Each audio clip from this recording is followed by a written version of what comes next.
Are you ready for this? Yeah, we're just gonna talk. Yeah, but I'm nervous because after this, everyone's gonna know. I know. Like my heart is already racing. We're recording. Oh yeah. Why? Because I'm nervous. The whole world's gonna know. Okay, hi, what's up, you guys? As you all know, my name is Jodie, and today I have my beautiful wife, Kassy, with me. Hi. It has been a hot minute. I can't even remember the last time I filmed. I think it was sometime last year, but just so you guys know, in the meantime, we've done a lot of things. We got a house, Kassy finished school, and we're pregnant! We are officially pregnant.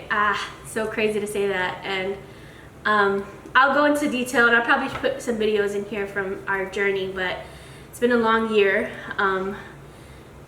We started this 2020, October 2020. So almost a full year of trying to conceive. TTC is the verbiage that it is. I've gone through so many different procedures, different injections, but like I said, I'll go into that a little later. But all of it was so worth it because we have a little baby in the oven, little bun in the oven. But yeah, you guys, so just so you guys know, if you don't already know, I think the statistic is 1 in 6 couples are affected by infertility. And it's a little bit different with obviously same-sex couples because we have 2 uteruses that we can use and 2 different sets of things. But for me in particularly, I was told I have what they call unexplained infertility, which you don't have a diagnosis. I mean, you don't have PCOS, you don't have endometriosis, you don't have anything. It's just unexplained. They just don't know. And the only option for us was going to be IVF. To backtrack a little bit, we started off doing IUI, which is intrauteral insemination. So pretty much what that procedure is they take the vial from our donor, and they kind of, like a pap smear, you kind of get the liquid contraption in there, open it up, and they insert the vial as far top of the uterus as they can, so that it has the best chance to reach. What our doctor says is, think about this, you have your front line and you want to put your best swimmers to the very front. So that's pretty much what it was. We did several rounds of that, and obviously all of them were unsuccessful. And then kind of had to go back to the drawing board and just say, look, what can we do to have a baby? We both said whatever it takes, and our motto was whatever it takes, financially, emotionally, literally any aspect of it. It was just whatever it takes. And the doctor just said your best bet is going to be IVF. And I said, you know what? I was scared at first because obviously it's a very scary thing. A lot of different injections, a lot of different hormones. I mean, your body just goes through so. Yeah, your body just and obviously more expensive. Your body just goes through so much. And I was just scared at first, but I said, we kind of both prayed about it, and we're like, if this is what it takes, then we'll just do whatever it takes. And took a leap of faith, and we decided to start IVF, and that was in April of this year. So I started injections, which is called stimulation injections. I started that on May 3rd, I think. May 3rd. I did that for 10 days, and then I had my egg retrieval on May 19th. And then from the egg retrieval, they pretty much tell you how many they were able to retrieve, and oh my god, it was so amazing. Literally they tell you right after you come off of anesthesia. They're like, oh, we were able to retrieve 23 eggs. And I was like, what? I honestly was not expecting that much because the common number is 11 to 15 in women my age. So to hear that we had 23, I'm like, oh my god, that just puts us up at the very top. Of course, you usually end up with only half of those.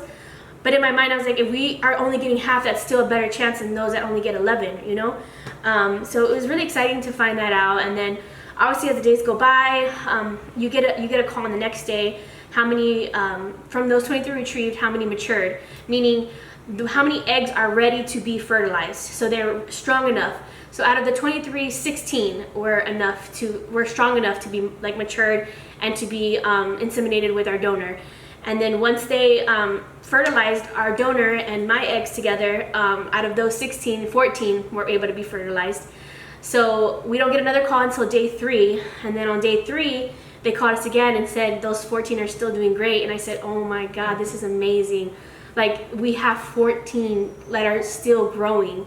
It was just an amazing experience. And they give you another call on day 5. So on day 5, out of those 14, 5 of them had already made it to blast. So meaning they already froze them. So already, final stage. Yeah, the final stage is called a blastocyst. So what they do is once they're already at, they look like they're and I'll show you guys pictures and stuff. But once the egg and the pretty much the embryo, they have enough little. God, I wish I remember the terminology, but I'll see if I can add some more information. But once they kind of have a little bit more shape to them, I guess. Like, what is it? I don't remember what it's called. They're fully developed. Fully developed, yeah. They'll go ahead and freeze them. So on day 5, we had 5 that were already frozen. So that was, and you always go by what your day 5 is. Not always, but those are like the best chances, because day 5 meaning those were your strongest ones. Your strongest runs made it to day 5. So those day 5s are like the good ones. You know, they're the really good ones. So to have 5 of them, that's like 5 chances, or 5 kids, you know, if you wanted to, was amazing. And then on day 6, we got a call that another 7, right? So another 7 made it. So we had 5 day 5s and 7 day 6 for a total of 12 blastocysts, which is incredible.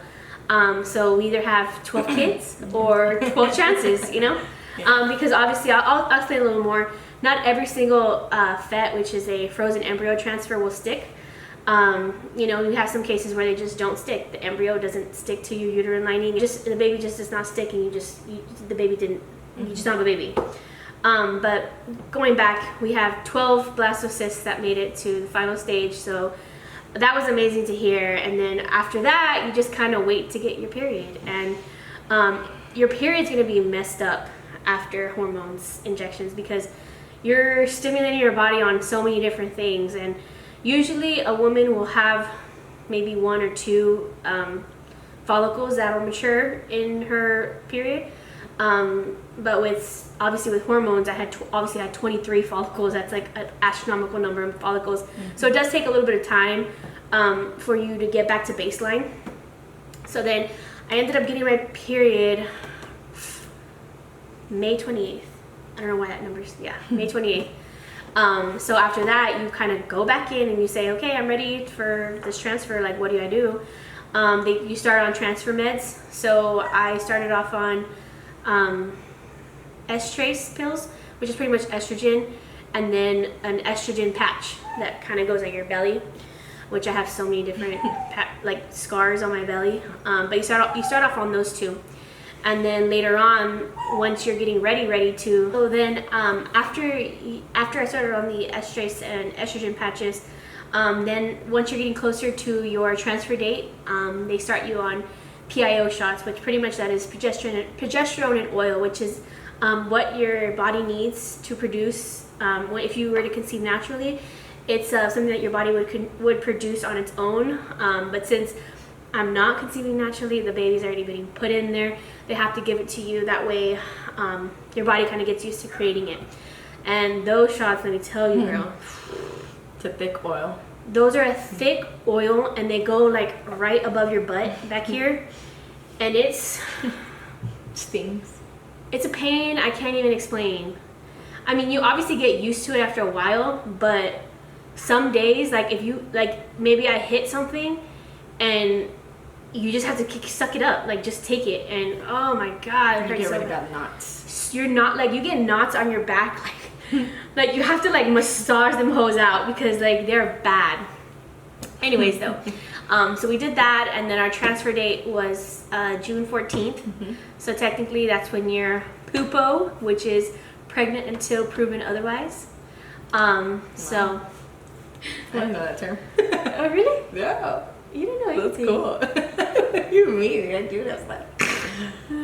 That's a good one. Yeah, You know so, that? you didn't know that? Poopo. It's like something like poupe. PUPO. I love you. I love you. You're so weird. Okay, let me say that again. Yeah, red. I know, you got me red. Sorry. So that's pretty much when you're PUPO. That sounds like serious. I know, you're taking it serious now. Okay, so pretty much that is when you are. You're Stop making me laugh. I'm sorry. So pretty much that is whenever you are poop-o, pregnant until proven otherwise. Wow. So yeah, that was our date, 6/14. And then I'm kind of going fast on this timeline, y'all, but I'm just trying to like hit the major points. Yeah. But on 6/14 we transferred. It was a Monday. That Friday I decided to test behind her back because I was at work. Because I was like, man, like I always like imagined to like surprise her, you know, that I was pregnant. Not like, it kind of sucks this way because every single time that we would find out, she was always with me. And so I was like, maybe I can surprise her. But I tested early, and the worst decision I could have ever done, because obviously it was negative. And man, when I tell you, like, I was so down. I'm like, seriously, like, all of these fucking IUIs that we did, and then I'm thinking IVF's gonna work, and it doesn't. And then, of course, I ended up telling her that I did. She's like, why'd you do that? Like, you know, I shouldn't be doing that. And then that was the weekend that we were going out of town to her grandmother's birthday party. And just by luck, that weekend, our cousin, Clarissa, she ended up announcing she's pregnant. And I'm like, oh my God. It hurt me so much. So I'm like, man, like, why is it not working out? Little did I know I was pregnant. I was already pregnant. I just wasn't. You tested too early. I tested too early, like, which I told her. And I knew. I kind of was knowing that day because I started cramping really bad, and it felt like period cramps, but usually period cramps last longer. These were not like, they would come and then go, and I'm like, so I asked my sister, because you know she's been pregnant before. I was like, is that normal? Like, she's like, oh, I think it's implantation cramping, like, but I wasn't having bleeding. So I'm like, no, like, I honestly think it's my period. Like, of course, being negative Nancy as always. But yeah, I was actually pregnant that weekend while we were in the valley, which is Father's Day weekend as well. So the whole time I was pregnant. And then when we come back on Monday, I have a doctor's appointment, and they were just going to be testing my progesterone and estrogen levels just to see where they're at. I'm pretty sure they snuck in a little HCG test, which HCG beta test is pretty much where they check to see if you're pregnant or not. Pregnancy hormone. So that's what they do. I'm pretty sure they snuck in a secret beta. They don't tell you. But they don't tell you, because I got a call that afternoon saying, hey, because my official beta was going to be the following Monday. And they were like, hey, like, we were getting your results today, and Dr. Hoff actually wants you to come in Friday. And I was like, in my head, I'm like, man, you could either be good or bad. Like, maybe they just don't want me to have to wait another weekend. Like, oh, poor girl, we don't want to make her suffer another weekend. Or I'm pregnant. And that whole week was just so weird. Like, I had so many symptoms. And this one, she's so funny. I knew her from day one. She knew it from day one. She's so cute.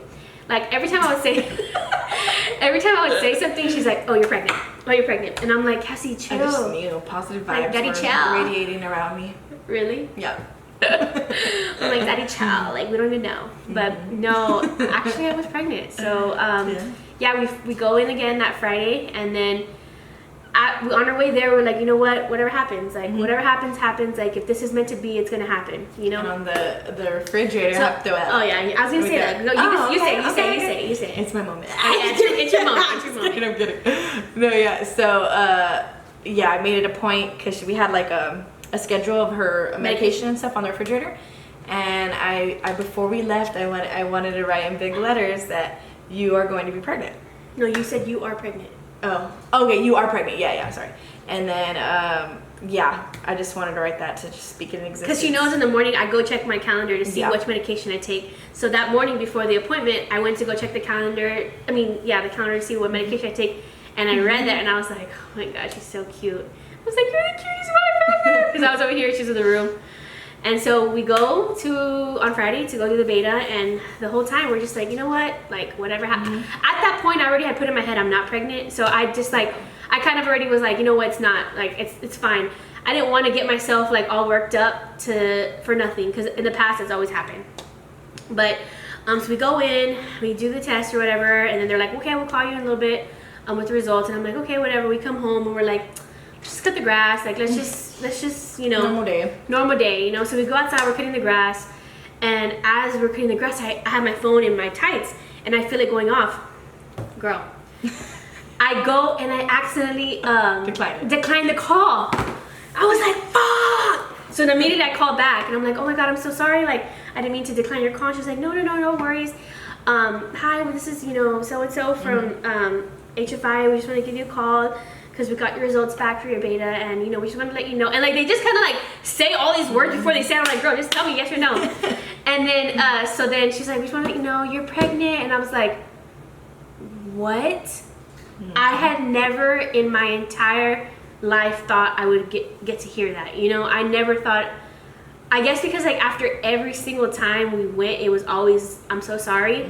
This time, like, it was, you're pregnant. And I'm like, I blacked out in that moment. Thankfully, Kassy recorded it for us to have, but I blacked out. I don't remember anything she said after that. I just was crying. I couldn't believe it. Like, it was just the best moment ever. I mean, literally, there's no words that can describe that. And immediately went to go buy pregnancy tests because I was like, I gotta make sure. Yeah. And sure enough, after so many damn sticks that always were stark white, these actually had 2 lines. And I can't even, I don't want to keep talking because I'll cry, but it's just the most amazing feeling in the world. Like, every woman that wants to have kids should deserve to have that feeling, because it's something I can't explain and put into words. But I'll start moving on, that way I don't cry. You're extra emotional.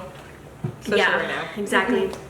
So that was June 25th, which actually ends up being my mother-in-law's birthday. So crazy. So crazy.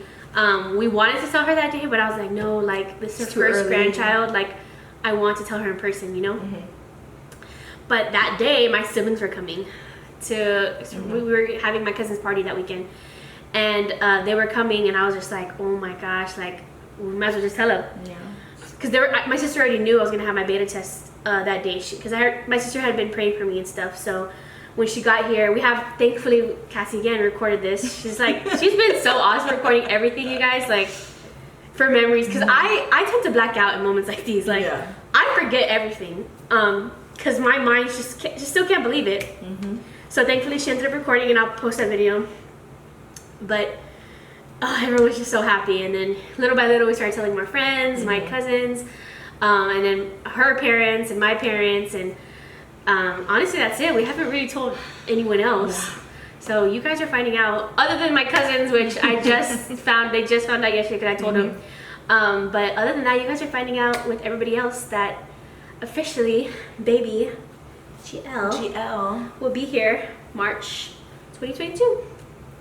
And we are so over the moon, and obviously now I have more of a reason to want to record and post more content. And my biggest goal now is to just bring awareness to infertility, because I never thought that it would happen to me. I never thought I would be someone that would have to deal with that. And I'm trying to cry.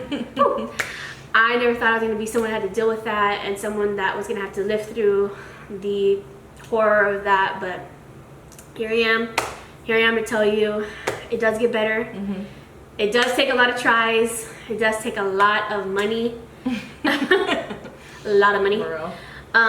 It does take a lot of patience and just hope and prayer, and just know that it's gonna happen, you know. And throughout this journey I met some incredible people, awesome friends that are now gonna be friends forever, joined so many different groups, and it's just amazing to see that you're not alone, you know.